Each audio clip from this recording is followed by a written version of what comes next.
Todos. Parece que entramos. Vamos ver. Iniciando a gravação. 5, 4, 3. Aí, Márcio Roberto Cruz está gravando a chamada. Vamos lá. Um delayzinho, né, cara, para começar a gravação, você fica esperando na instantânea. Demora para o negócio funcionar. Mas Deve beleza. ser porque você está em Titã e eu estou em Ganymedes, né? Tá essa distância interestelar. Você tem um delayzinho aí que a tecnologia ainda não alcança, né? A gente chega lá, um dia a gente chega lá na instantaneidade.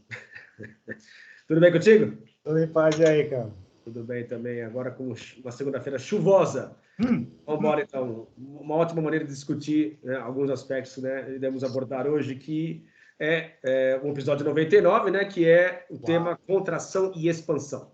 Uau, fantástico. Bom, então, deixa eu, mais uma vez, né, dizer como é que foi a inspiração para isso, como reminiscência ainda do episódio anterior, né, que falava sobre o simbolismo cristão. A gente estava abordando aquele aspecto da trindade cristã, né? E eu também fiz uma certa analogia com a trindade hinduísta, né? Que é o Brahma, Vishnu, e também o aspecto da questão da respiração de Vishnu, né? Que seria representativo, pelo menos, né? Na forma metafórica, né? Do Vishnu, tendo esse aspecto mantenedor do universo, né? Como estivesse respirando, a cada respiração, inspiração e expiração, ele criaria e destruiria universos, né, num fluxo constante de criação e destruição, né? E aí eu fiquei pensando nisso também, né, como reminiscência, né, do outro episódio, né, que era o comportamento repetitivo do universo, né? A repetição como comportamento do universo, como uma questão da gente analisar, ou o prisma, né, um viés de se analisar as leis cósmicas, ou aquilo que nós entendemos por leis da natureza, né? Também como esse padrão repetitivo. Como é que a gente poderia, então, a partir daí, extrair dessa ideia da contração e da expansão em outras camadas da existência, né? Fazendo um bom uso daquela metáfora também hermética, né, cara? Assim como é em cima e embaixo, né? De conseguir expandir essa ideia, né, de contração, de expansão, para que a gente entendesse como é que esse comportamento ele se repete em escalas, desde as escalas mais amplas até as escalas mais microscópicas, para a gente entender onde é que nós estamos inseridos, né? Então, fui, a partir daí, tentando desenhar ou desmembrar como é que seria essa ideia, desde essa ideia inicial da trindade hinduísta, né? Passando por todos os outros aspectos da existência. Então, esse é o tema de hoje, cara. Então, não sei se você já quer falar alguma coisa a respeito, senão eu já meto bala aqui em algumas questões. Muito legal. Como sempre, outra genial ideia sua e outra campo fértil para papos insólitos e delírios e convulsões e tal. Eu me lembrei, você quis falar? Não, fala aí. Não, só concordei contigo. Eu me lembrei que eu estava começando na minha série espiritualista, aos 23 anos, há 35 anos, não sabia nada e fui buscar tudo e eu comecei a ler um monte de coisa. Achava que entendia tudo, hoje eu vejo que eu não entendia necas de pitibiribe e hoje eu entendo um pouco menos. Mas eu cheguei a trombar com a ideia da contração e expiração vinculada à respiração, inspiração e expiração, mas não de Vishnu, de Brahma. E graças a tu eu fui olhar e tem a divisão lá da Trindade e tal, que vieram depois. E me parecia claro, na época, totalmente metafórico, impossível. Eu vinha totalmente formatado com a ideia do Big Bang, materialista total, não tinha sentido nenhum, né? Incrível como, quando a gente começa a andar um pouquinho e se permitir aprender e experimentar outras coisas, como o que é falado há milênios começa a fazer um pouco de sentido, especialmente quando a gente consegue vincular teoria com experimentação, com prática, né? É bem legal. E a gente vai discutir aqui, mas a gente vai ter zilhares de exemplos de contração e expansão em vários aspectos conscientes e inconscientes, macro e micro, que é bem legal. É legal. Como sempre, né, para as pessoas que nos seguem, para aqueles que chegaram aqui, né, nesse momento, né, lógico que tudo que nós discutimos aqui é em caráter especulativo, né, mas eu acho que a especulação ela tem um aspecto positivo, né, porque geralmente a gente dá ou confere ao aspecto da especulação, né, um caráter negativo, né, cara, e nem sempre, muitas vezes a especulação nos leva a estar explorando outros territórios, a estar pensando a respeito da vida, né, a sair do lugar, né, para pensar diferente. Bem colocado. Teoricamente, especular é muito bom. teorizar a respeito de aspectos da realidade ou de insights que as pessoas têm para dar sentido às coisas. Mas concordo com você. Talvez por causa, me ocorreu agora, talvez por causa da conotação que adquiriu no mercado financeiro, especular dinheiro, especular com ações, ficou se disseminou uma ideia negativa de que teorizar, especular é ruim, é contrário, é anticientífico, não é comprovável e tal. Não, muito pelo contrário, é tentar descobrir outras facetas da verdade com teorias até que elas venham a ser comprovadas ou não. Enquanto elas não forem descartadas, inclusive, não podem ser jogadas fora. E aí eu acho que foi especulando que nós, como humanidade, chegamos até o ponto que nós nos encontramos agora, né? Assim, ou seja, alguém em algum momento começou a especular como é que a gente poderia fazer para navegar pelos mares e encontrar outros territórios, outros continentes, e todo o período de expansão marítima surgiu a partir... Teve que começar de algum lugar, e esse lugar, obviamente, foi a partir da mente das pessoas que estavam naquele momento especulando a respeito de algo, né? Isso, perfeito. E vou antes. Se não tiver tantos tigres de dente de sabre assim, a gente vai ficar preso na caverna o tempo inteiro. Vamos sair, vamos arriscar, vamos sair de costas, um de costas para o outro, se defendendo. Especulando desde o começo. Exatamente. Né? Empiricamente, acertos e erros. Né? Bom, então assim, voltando aqui à questão da Trindade, né, porque você mencionou, vai depender da linha hinduísta, da linha que se segue a partir, né, do hinduísmo, do brahmanismo. Tem várias linhas, tem vários níveis de interpretação. Então, vai ter linhas que vão falar que o aspecto da Trindade vinculado ao Brahma seria o Brahma respirando. Depois, mais recentemente, pelo que eu li aqui também, parece que o hinduísmo atual valoriza mais Vishnu do que Brahma propriamente dito, porque ele tem essa característica de mantenedor do universo. Então, assim, é bem variável isso daí. Mas, enfim, eu acho que não é importante, não é o foco da nossa discussão aqui. Esse tem Shiva também, que é o aspecto destruidor, né? Mas, enfim, é só como uma referência inicial, metafórica, né? Do aspecto simbólico inicial, para a partir daí a gente explorar, né? Bom, eu acho que o primeiro aspecto interessante em relação a esse comportamento universal de contração e expansão, embora seja polêmico a segunda parte, é o próprio Big Bang, né? A ideia do Big Bang, que é um conceito amplamente aceito pela ciência mais tradicional, e, obviamente, né, isso representaria um aspecto expansivo do universo, e é óbvio que é também muito bem aceito que o universo continuará se expandindo eternamente e não vai se contrair nem nada, embora essa ideia de contração também era aceita no início, antes do Big Bang ser aceito pela ciência. Então, aquilo que o Bernardo Kessel menciona como as ficções convenientes, né, que a ciência vai admitindo com o passar do tempo, dependendo do nível de entendimento da realidade, né, de uma coisa ser substituída pela outra, né, ou usando uma outra frase, um outro termo, né, a questão da troca de paradigmas, né, que vão sendo ao longo do tempo modificados de acordo com as condições momentâneas, né? As condições que são necessariamente temporárias, né?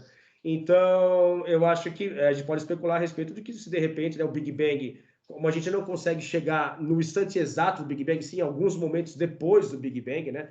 Porque ao se tentar falar a respeito do Big Bang, você entra na questão da singularidade, ou seja, as leis não fazem mais sentido, aquilo que nós conhecemos, né, não funcionam mais. Poderíamos especular, por que não, já que temos aqui essa liberdade de especular, se esse universo não teria sido a criação de uma contração anterior entre dois universos, ou um universo que contraiu, não sei. Enfim, ninguém sabe, na verdade, né, cara? Mas é aquele lance também que se fala muito naquela analogia, né, cara? Não sei se você chegou a ver um cartoon, cara, que é assim, um cara desenhando uma fórmula, uma equação matemática gigante numa lousa, assim, aí no meio tem uma pausa, assim, e aqui um milagre acontece, e aí ele continua, ele continua a partir daquele momento. Ou seja, me deu um milagre que eu, a partir daí, explico tudo para você, né?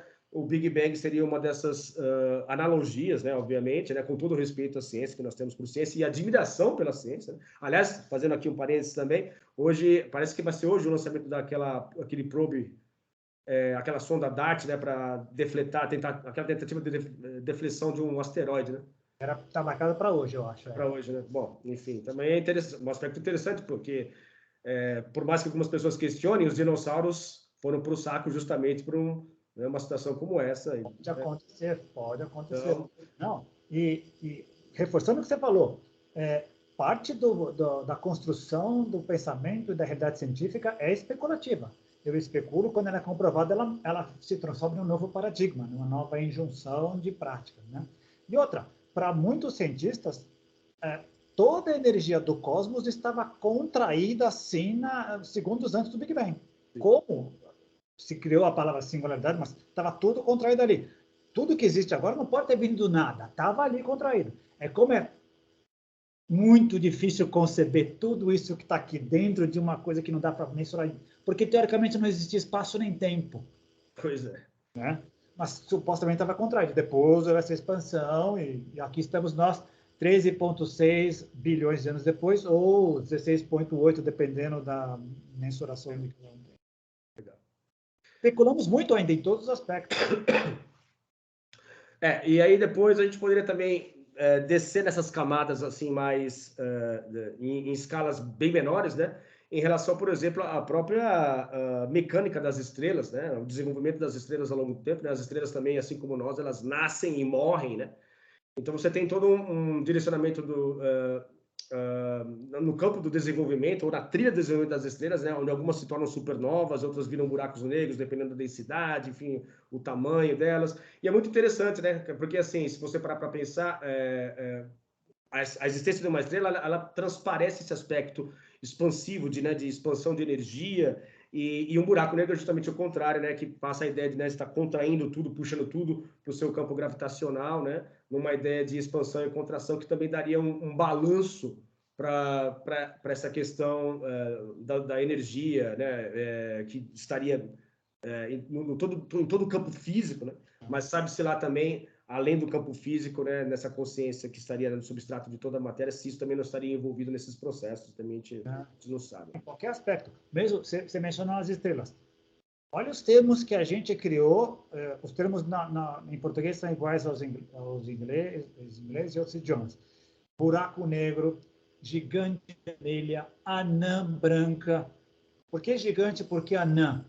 Não tem diferenças mensuráveis de tamanho, né? Tem pulsar, quasar.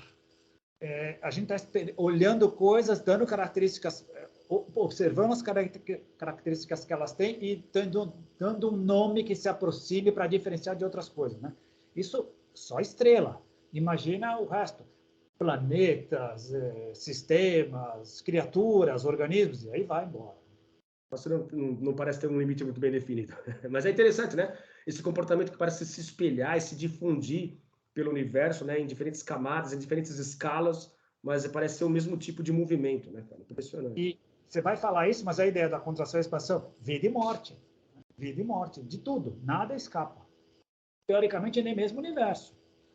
Tem gente que vai falar a teoria, vai para sempre, tem gente que não. Um dia ele vai chegar num ponto que vai voltar. Seria Brahma, o Vishnu, inspirando de novo. Depois que ele inspirou tudo, ele volta a inspirar, volta tudo para dentro. Daí vai de novo. Exatamente, mesma coisa. Então, continuamos especulando.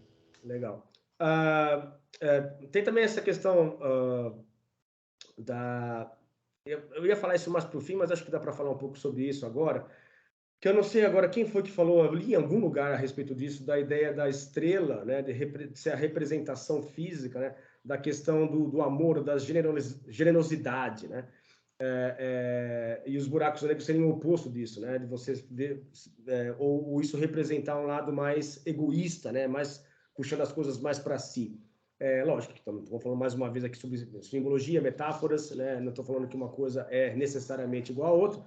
Mas é interessante também esse aspecto, né, de que as estrelas, elas provêm, né, estamos aqui ssó por causa da existência de uma, não é só por causa disso, né, mas principalmente por causa da existência de uma estrela, que é o Sol, sem o qual, e até onde nós conseguimos enxergar, né, até hoje, né, qualquer criatura viva, né, qualquer animal, qualquer criatura, qualquer organismo vivo, teria que necessariamente ter o suporte de uma estrela, né, para prover todas as condições ali no entorno dela para que a vida pudesse surgir, né? Então é interessante esse aspecto de vinculação do Sol com o aspecto expansivo, com o aspecto da generosidade, com o doar, né? E o aspecto do buraco negro como a ideia de ser um processo reverso, né? De agora sim é para mim, vem para cá, vamos contrair e vamos destruir, né? Enfim, o Sol, em todas as culturas solares, tinha essa ideia de expansão. Egípcio, Maia, Inca, e aí por aí vai. É bem legal. Tem outro contraponto que se poderia ser feito com a Lua também, mas é outro departamento que a gente poderia fazer. Mas volta lá. Nós somos filhos do Sol, né? A distância um pouquinho diferente já não daria certo. A concentração de gás um pouquinho diferente já não daria certo. Daria certo que eu digo vida do jeito que a gente conhece aqui na Terra. Somos filhos do Sol totalmente. Tanto é que os outros planetas que estão no Sistema Solar não têm vida como nós temos aqui, por uma série de outras razões.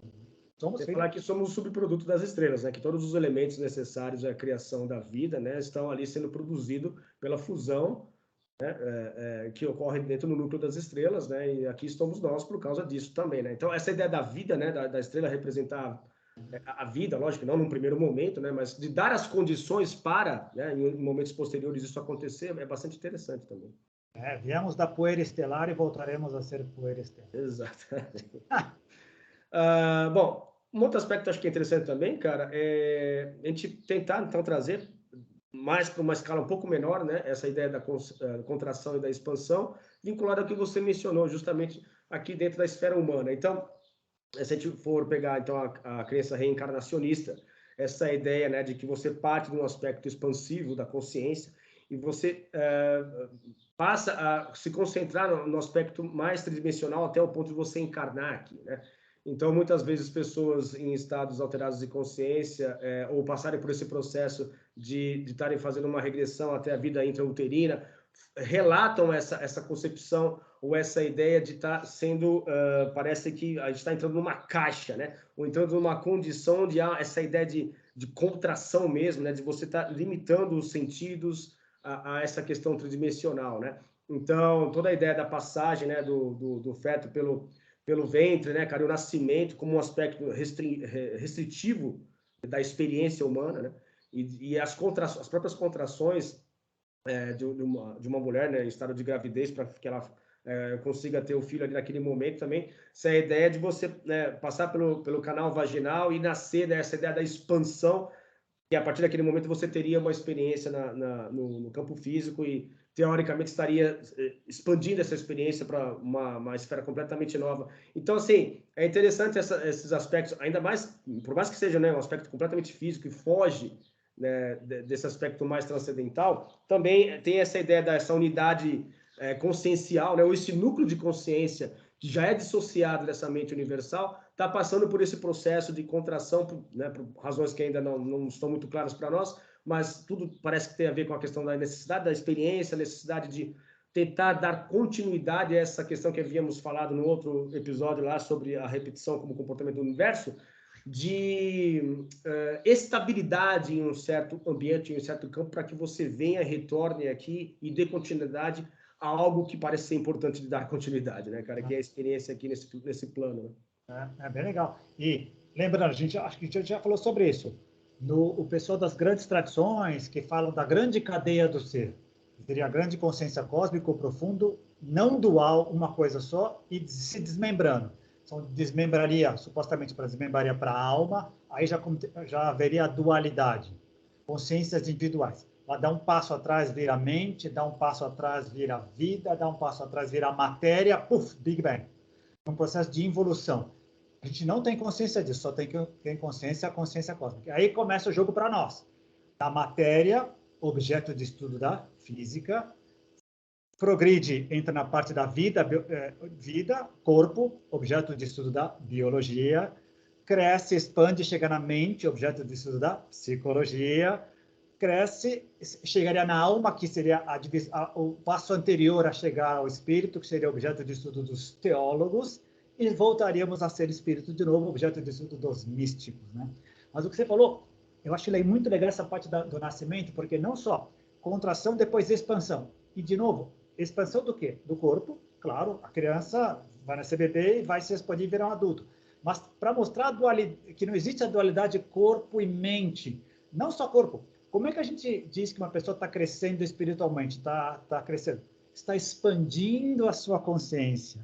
Expandindo uma pessoa está ficando mais inteligente, está expandindo o seu campo de entendimento. Até na linguagem a gente usa isso. A gente está, mesmo que a gente não observe fisicamente, a gente está percebendo que existe totalmente essa contração e expansão, né? Interessantíssimo.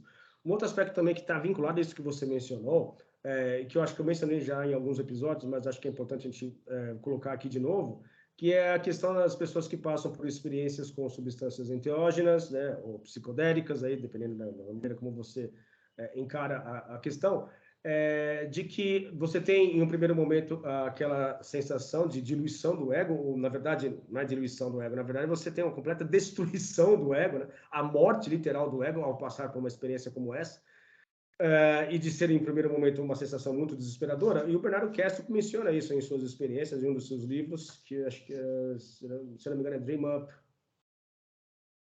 Up of Reality. Eu não vou lembrar agora o título, mas enfim, é um dos livros dele, onde ele menciona que ele passa por todo esse processo, ele é super meticuloso, né? Então, antes de passar por esses experimentos, que ele falou que se eu estou estudando a mente, eu preciso passar por esse tipo de experiência para não estar falando besteira. Então, ele foi lá com o médico, né? Fez todo um check-up antes de passar por essas experiências, mora na Holanda, onde isso é permitido, e aí ele, né, se preparou com alimentação, tudo certinho para passar por esse tipo de experiência.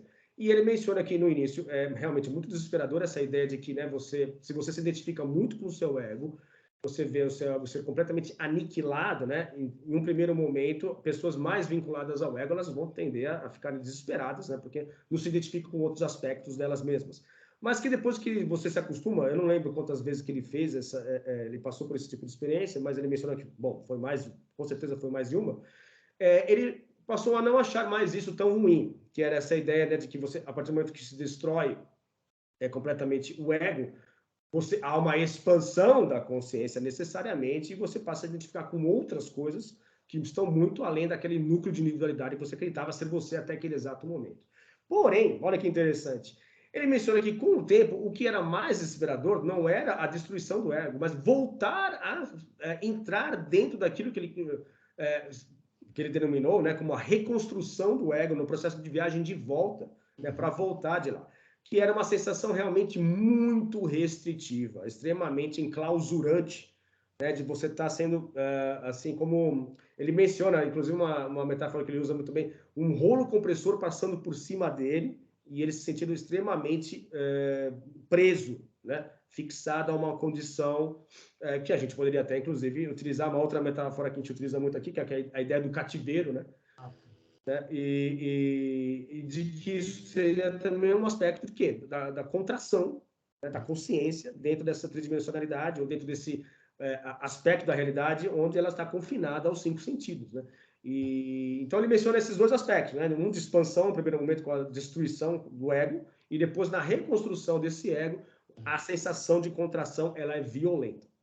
Muito bem colocado. Eu queria falar, eu ainda não tive, olha só, porque sou otimista, um dia eu terei essa sensação. Mas o que eu li, estudei de pessoas, a sensação é essa mesma.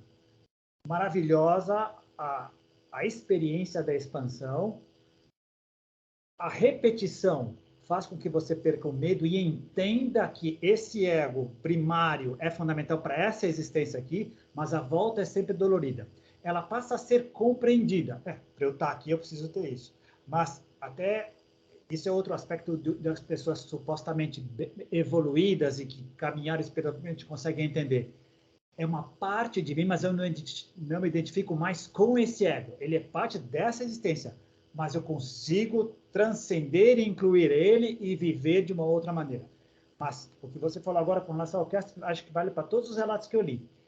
Chega a ser desesperador, não desesperador, angustiante a volta a uma situação tão limitante. Porque fora disso, isso aqui limita a gente fisicamente e temporalmente. As pessoas descrevem que fora disso aqui não tem limite de espaço físico, nem tempo. Exatamente. E para a gente fica até em termos de linguagem, fica praticamente impossível, né, cara, de você descrever coisas onde não há a ideia de espaço e de tempo, né, vinculado. Uma questão que a própria linguagem nossa, ela se utiliza disso o tempo todo, né, cara? Mas olha que legal, o Ramana Maharshi, ele fala, a sacada é essa, você saber que você precisa disso enquanto está aqui, não despreze, cuide bem, mas você é mais do que isso, explore as outras. Aí os discípulos perguntavam, mas você sente dor? Claro que sim, eu tenho corpo, eu tenho as células, todo o meu sistema aqui é próprio desse corpo sentir dor, porque é um sinal de alerta para que ele viva bem. Mas eu não estou vinculado a ela, eu não sou a dor, eu saio e a observo como uma testemunha. Eu sei que a parte do corpo, o meu ser, o meu self, minha alma, meu espírito, é outra coisa. É outra coisa. E os discípulos, você vive aonde? Eu vivo em todos eles. Eu vivo em todos eles. Mas é interessante, né, esse aspecto, muito interessante como até aí aparece essa ideia da contração e da expansão, né?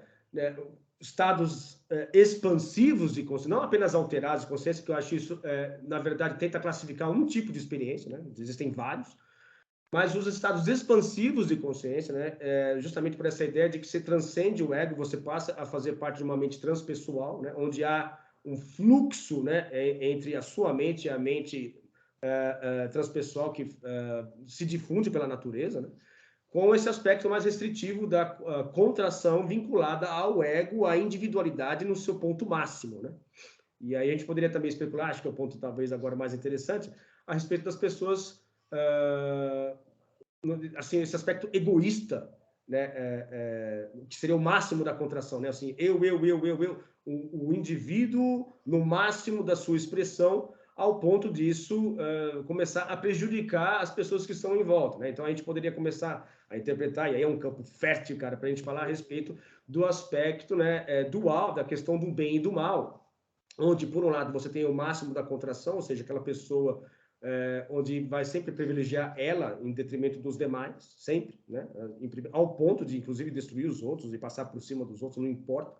E as outras pessoas, muito pelo contrário, com um aspecto mais expansivo da generosidade, da caridade, né? De se doar para os outros e perceber que não, a vida não é sobre mim, a vida é sobre todos e eu sou mais um aqui que estou fazendo parte desse ambiente, né? Então é interessante também esses dois aspectos, né, da dualidade vinculados à questão da contração, eu em primeiro lugar, e a expansão de não, é sobre todos e não sobre mim, né? Porque, teoricamente, a gente tem a ideia de que existem mais narcisistas do que pessoas generosas. Por que seria isso? Né? Teoricamente, deveria ser equilibrado. Não, eu vejo assim, fazendo um raciocínio racional. Intelectual, digamos. O narcisista, o egóico, é casa 1 do desenvolvimento. Todo mundo começa na casa 1, mas nem todo mundo avança para casa 2, 3, 4, 5. Então, só vai ter condição de ter generosidade aquele que consegue enxergar o outro como um legítimo outro na convivência, como diria o grande Humberto Maturana. E tem que estar na casa 2 ou 3. Nem todo mundo chega lá. Então, eu acho que é compreensível que a maioria de nós fique muito apegada ao egoísmo, ao narcisismo. Até porque acabamos de nascer. Como é que um bebê se comporta até 1 ano e meio? Ele é o centro do universo. Chorou, é alimentado. Inclusive, não tem nem distinção entre ele e a mãe. Ele e a mãe é uma coisa só. O grande drama é quando começa a separar. Uau, eu não sou o centro do universo. Tem outra coisa da qual eu dependo. Aí começa todo um processo de chantagem para conseguir obter aquilo que a pessoa quer. Mas a gente já nasce assim com essa ideia de eu sou o centro do universo, eu preciso de tudo. Nós somos totalmente dependentes. Você como terapeuta aqui sabe bem que quando isso não é bem resolvido, fica disfuncional e se transforma no grande grupo de narcisistas egoístas que a gente tem hoje. Então, é compreensível que seja assim. As pessoas não conseguem sair da casa 1 por uma série de razões, e quem consegue e olha para trás, consegue desenvolver esse sentimento de generosidade, compaixão, que são eminentemente expansionistas, porque são includentes. Exatamente. Cara, e você tocou num ponto que eu acho que também é interessante a gente mencionar a respeito dessa naturalidade, ou dessa coisa que é esperada, né, da criança que passa por esse processo, enfim, de crescimento e de adaptação ao meio, né, cara? Então, porque já existe aqui todo um cenário montado onde a gente se adapta, né, que é as diferenças entre o eu natural e o eu adaptado. E eu acho que é muito natural também a gente pensar, bom, eu não sei se a palavra natural talvez seja o esperado, pelo menos no nível de desenvolvimento que a nossa civilização se encontra, de que você tem que cavar o seu espaço aqui na sociedade de alguma forma. Então, de uma certa maneira, essa lapidação ela tende a ser mais egoísta até uma certa idade. E de que forma que isso é manifesto no plano físico? Chakra básico. Então, tipo, a partir de agora eu vou ter que ter um emprego, ter que ter sei lá, um trabalho, ter que adquirir uma casa, construir uma família, e através da aquisição de bens, e é isso que significa a vida é isso, né?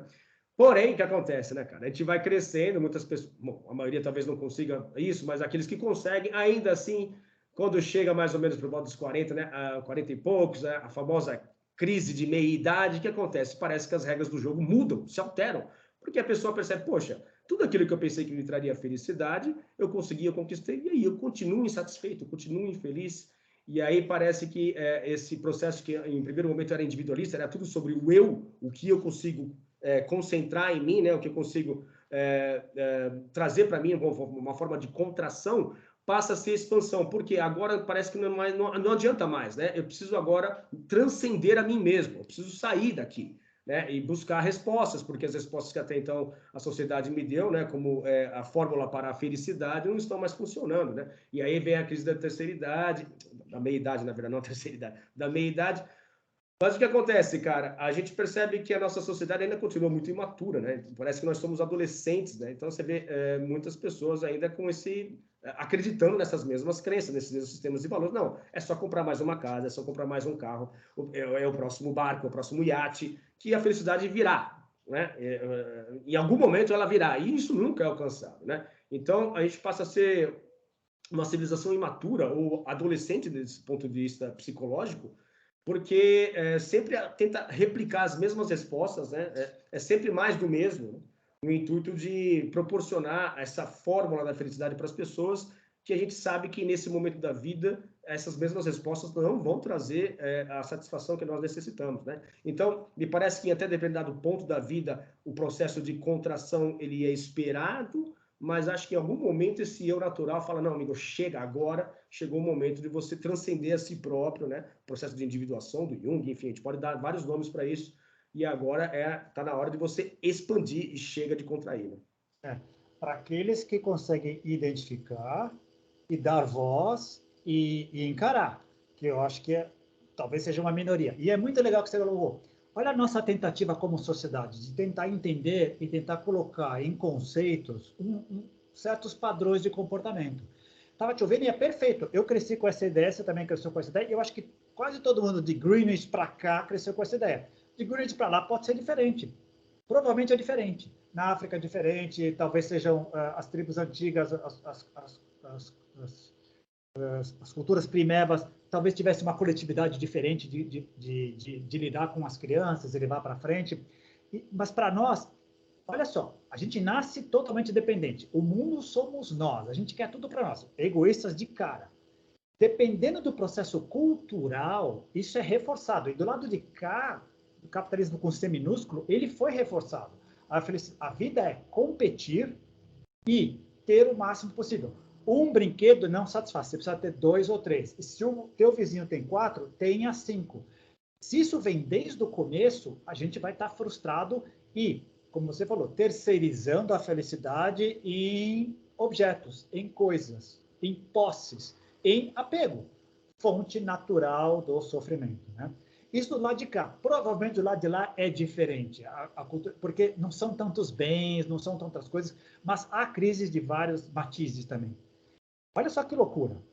Só para a gente ter um exemplo de como uma coisa é nuançada em relação inclusive, a expansão e contração. Acabei de ler o livro de um cara que ele dizia o seguinte, eu era o típico filho problema. Meu pai, eu com 2, 3 anos de idade, eu botava o dedo na tomada, meu pai vinha e falava, não põe o dedo aí, eu botava. Ele batia na minha mão, eu botava. Ele batia em mim, eu botava. Eu ficava chorando, mas eu continuava botando o dedo na tomada. Quantas crianças se comportam assim? Várias. Então, ele acabou percebendo isso, estudou, ele escreveu um livro chamado Raising Lions, que é Criando Leões. Qual é a ideia? Segundo ele, todos nós crianças somos leões em potencial. Em que sentido? Nós queremos dominar o mundo, nós nascemos assim, nós estamos chegando aqui, nós queremos dominar o mundo. E nós queremos 2 coisas, basicamente, segundo ele. Mostrar que a gente tem força, poder, e procurar se interagir, procurar pertencer a uma comunidade. Depois da Segunda Guerra Mundial, como é que foi a cultura entre pais e filhos? Pais mandando e filhos obedecendo. Hierarquia pura. Quando uma criança perguntava, pai, por que isso? Porque eu disse que é assim, ponto final. Quem questionava? Ninguém.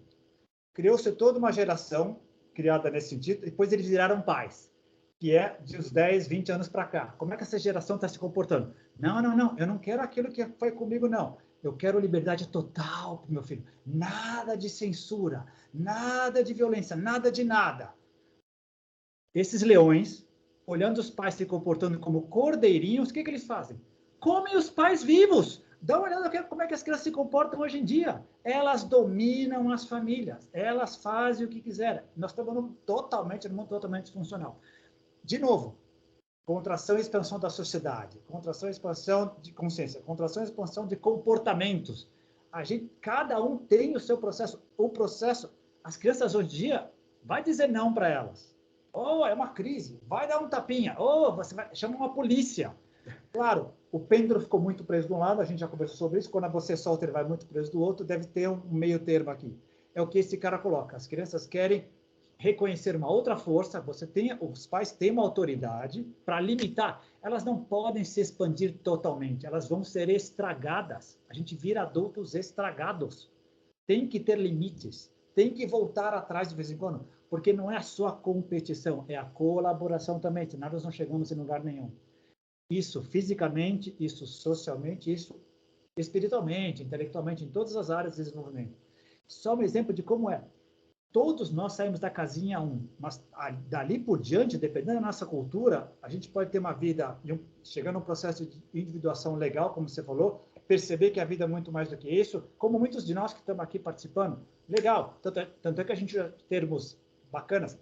Despertei, vou expandir meus horizontes, vou expandir meu nível de consciência. Mas muitos de nós ficamos pelo caminho. E pior, muitas vezes regredimos, voltamos atrás, contraímos a nossa vida, vivemos uma vida miserável, muito circunscrita à vida material, sem nada para poder oferecer e reconhecer. A vida não tem sentido. Essa é outra coisa que a gente bate muito martelo. Sem sentido e propósito, é uma grande crise mundial. Tem gente que diz que é uma grande pandemia também mundial. A falta de sentido a gente, inclusive, abordou em um dos nossos episódios, né, cara? Mas é justamente essa ideia da contração no seu extremo, né? Em termos de falta de sentido, né? Falta de objetivo, se contrai dentro de um aspecto final, né? Você coloca os limites, né? Você se encarcera dentro desse grande cativeiro e estabelece... Só a existência importa, a existência física importa.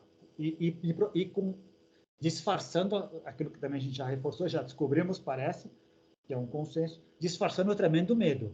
O medo do fracasso, o medo de não ser aprovado, o medo de não ser amado e na última instância, o medo da morte, da finitude, que ela não é conversada porque vai acontecer. Eu estou olhando no espelho, eu estou vendo o que está acontecendo. A própria ideia de medo, de amor, né? Assim, um como aspecto oposto ao outro, o medo lhe dá essa ideia realmente de contração, de contrair, né? Estou com medo, eu vou me contrair, né? Então, assim, agora é minha sobrevivência. Fisicamente, até fisicamente, E o amor, muito pelo contrário, não, vou me doar, tipo assim, agora eu quero, se você tá bem, tá precisando de ajuda. Então, assim, são aspectos que fazem parte da natureza, estão dentro de nós, né? São aspectos que estão ali sendo trabalhados, ou às vezes não, né? Mas enfim, mas fazem parte de nós de alguma forma. Então é legal a gente entender, inclusive, né? O nosso comportamento.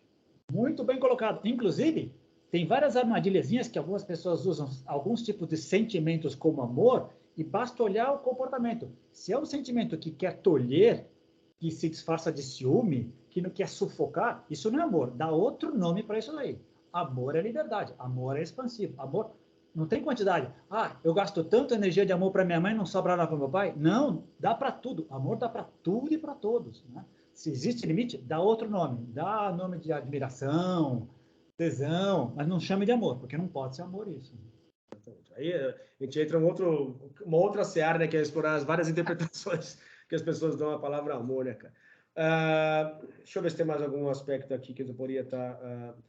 eu acho que a gente já falou sobre a questão do egoísmo, da generosidade, né? Que eu acho que seria um último ponto aqui que eu colocaria.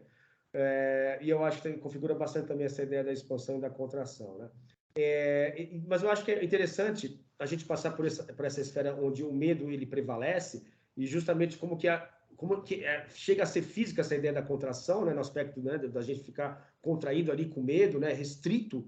E a questão da expansão de ser um movimento contrário, de você, não, vou à luta, de peito aberto, e lógico, sempre existem riscos, mas eu vou acreditar no fluxo da vida e eu vou fluir junto com ela. E o aspecto oposto disso, né, que é uma frase que a gente fala muito dentro, inclusive, da missão Rama, né, que é a ideia que as coisas não são do nosso jeito, porque o ego ele cria essa ilusão de que não, eu entendi o significado da vida, eu sei que as coisas são assim, e aí, lógico, né, vai ter um conflito muito grande, porque as coisas nunca vão bater com a realidade, né? Você vai dar de cara com várias paredes, vários becos sem saída, e isso te dá, isso com o tempo, fazendo você ficar cada vez mais restrito, cada vez mais recuado, e não admitindo para os demais, inclusive, que você tomou uma rota errada, né? Que não tem nada a ver com aquilo que a realidade está apresentando para você.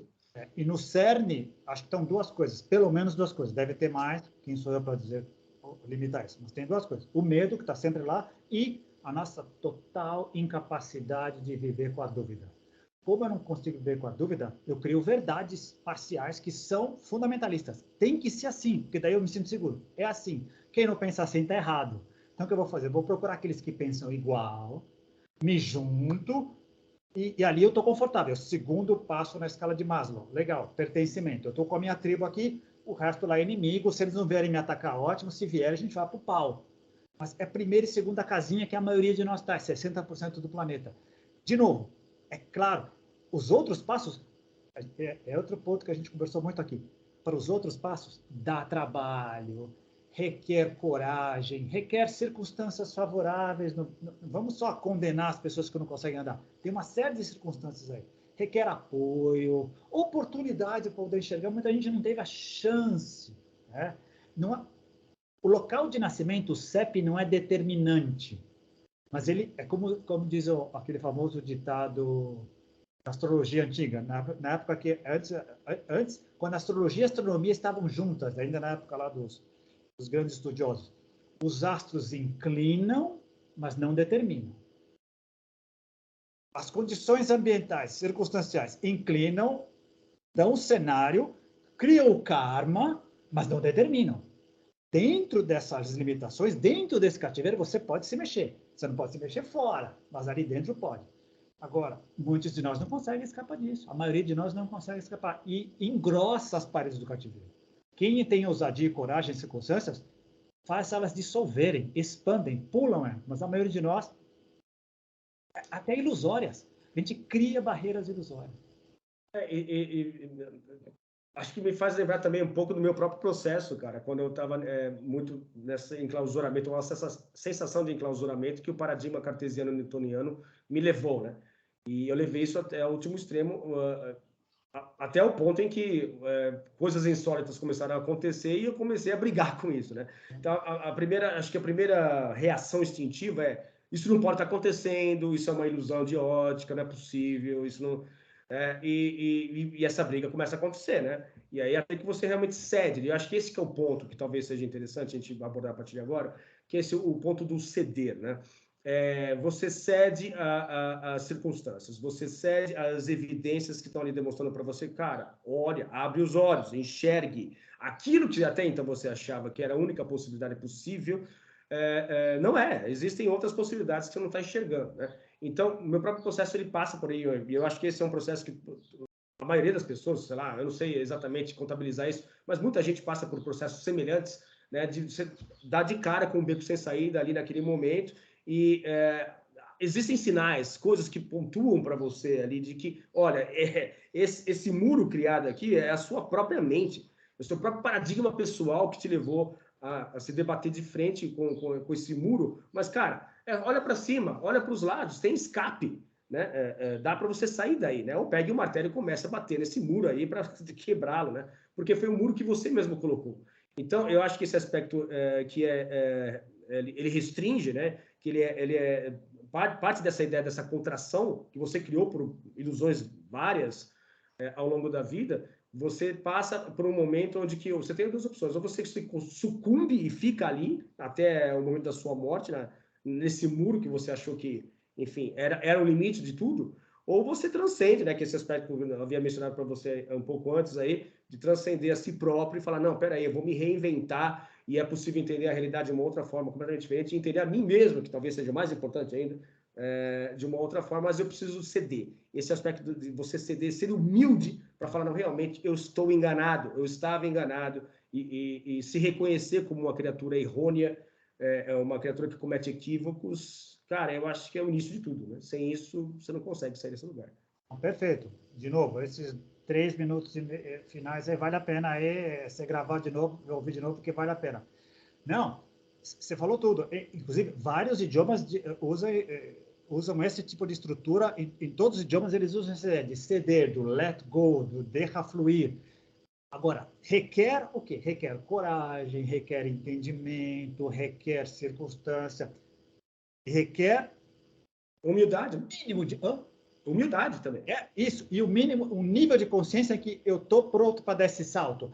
Deixar as cordas e ir. A maioria de nós não consegue, não tem coragem. Olha para cima e não vê o céu. Está tão bitolado que não consegue nem olhar para cima às vezes. Por isso que a maioria de nós continua na casa 1.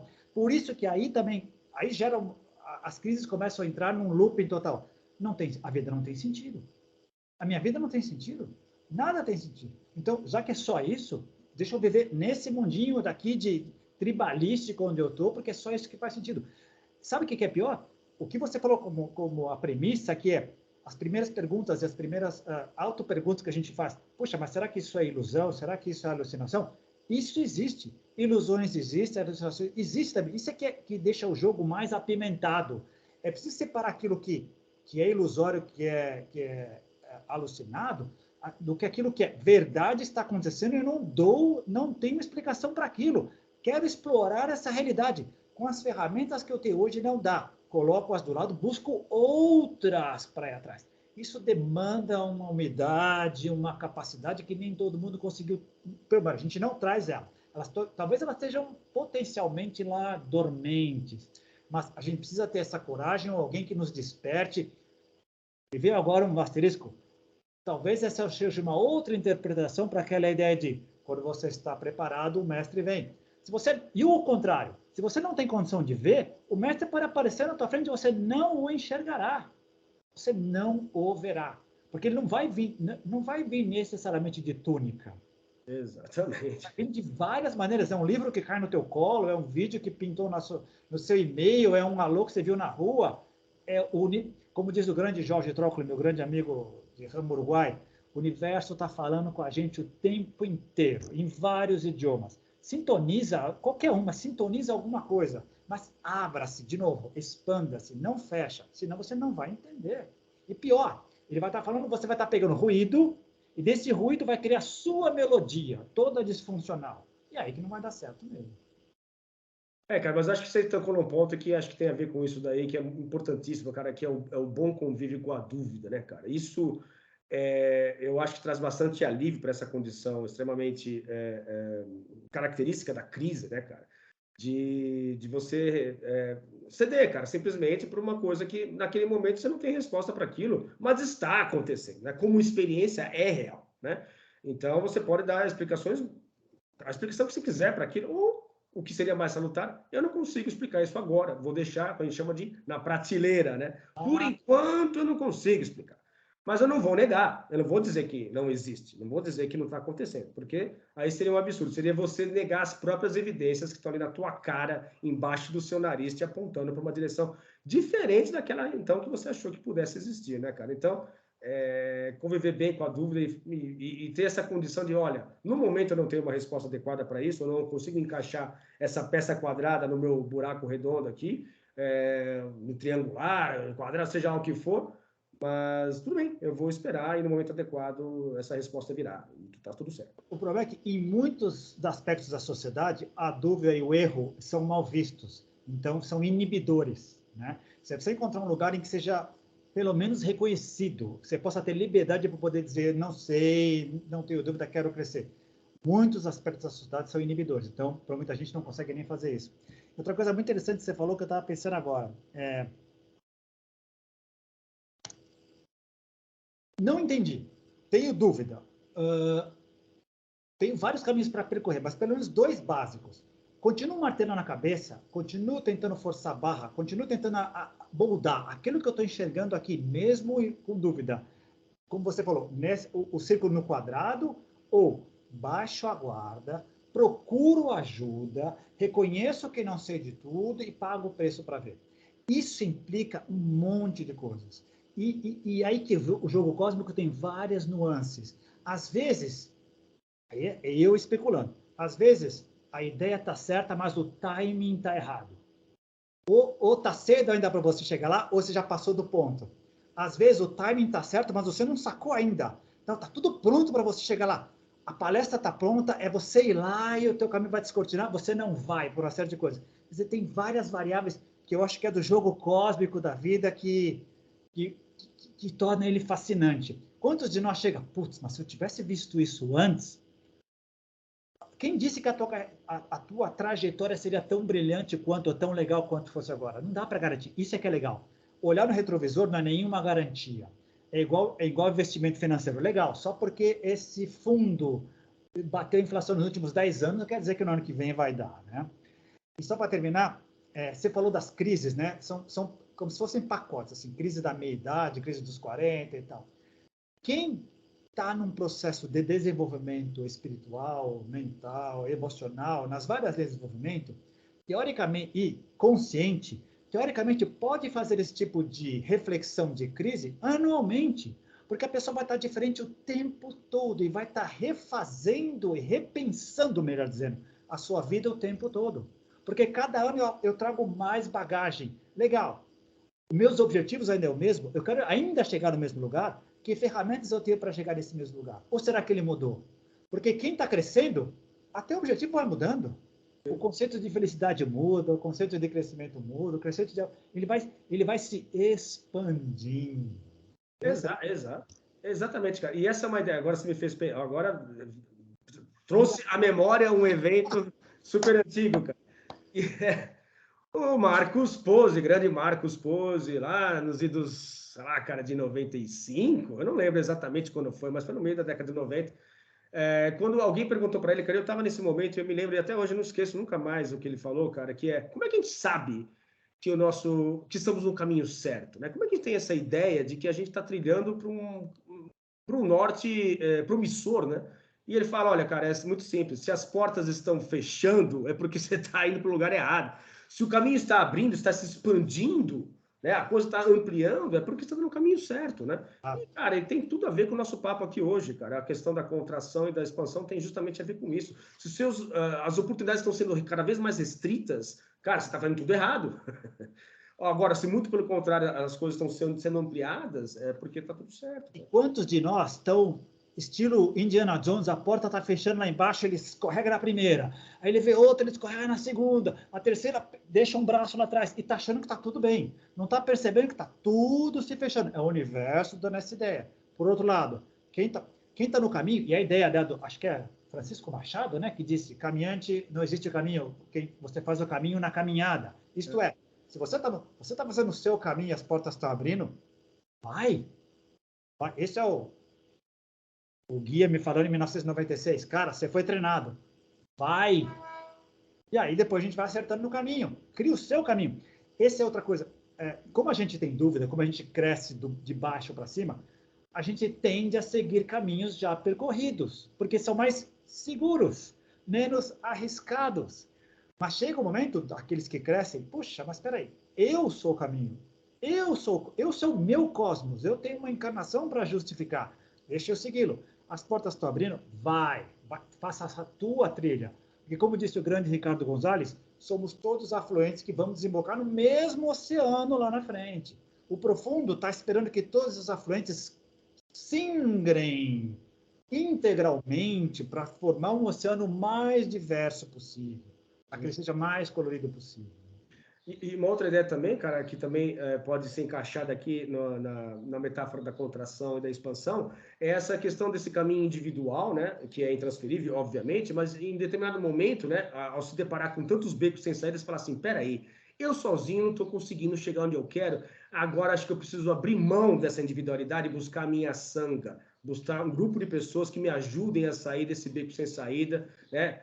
Pode começar, inclusive, com uma terapia, mas não necessariamente, cara. Às vezes um grupo de pessoas que estejam imbuídos de chegar ao mesmo lugar, yoga, seja lá o que for, de falar, peraí, então agora está na hora de eu expandir esses horizontes, né? De sair desse caminho que foi super concentrado em um ponto específico, onde a minha individualidade era o único ponto confiável de referência para aquilo que é certo e errado, para participar de um grupo onde essa individualidade vai continuar a existir, obviamente, mas eu vou estar me expandindo para outras ideias, para o convívio com outras pessoas, que acho que tem a ver também, inclusive, com um título de um livro seu, que é o Espaço de Convivência, onde essas coisas passam a sair desse caráter voltado para a contração e voltando para esse aspecto expansivo, onde há o convívio em sociedade, o convívio em grupo, né, que nos levará à necessidade que nós temos, né, que eu acho que é um dos aspectos pelos quais a nossa civilização é tão disfuncional,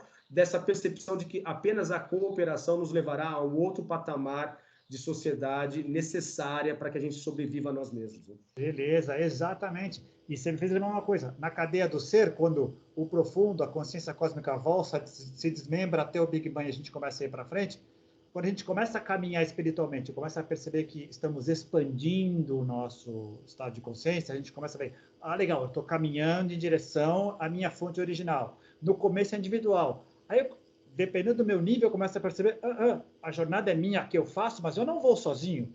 Eu estou com todos esses aqui, todos nós estamos juntos. E muitas vezes eu vou precisar de gente, como o todo, que é o primeiro princípio do Kybalion, o todo é incognoscível. O todo se desmembrou em vários de nós, nenhum de nós tem o todo, só potencialmente em nós. Mas o conhecimento eu preciso compartilhar, ele está compartilhado. Então, com você, eu pego uma parte maior, com outro, eu pego uma parte maior, e juntos vamos, mesmo mantendo a nossa senda individual, nós vamos juntos percorrendo esse caminho de volta.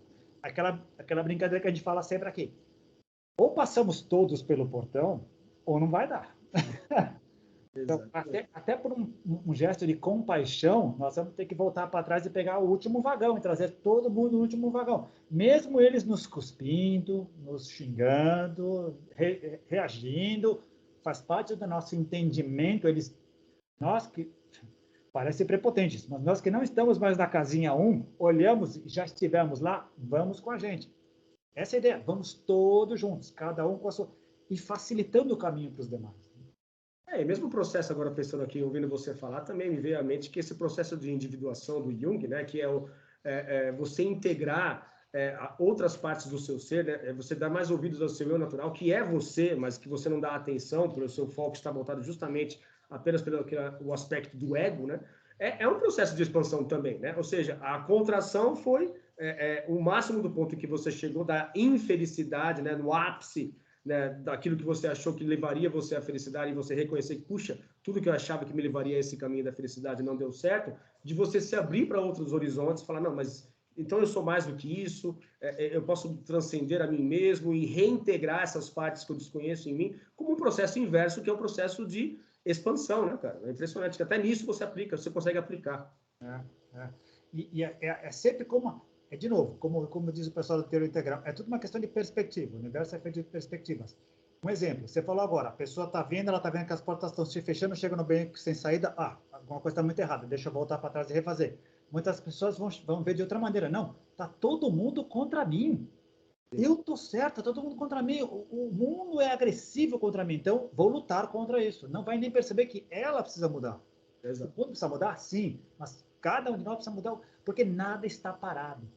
Nada está parado. Mas como mudar conscientemente dói, requer investimento, requer humildade, requer abrir mão, requer uma série de coisas. Não é fácil para todo mundo. Às vezes, de novo, tem coisas como timing. O timing conta muito.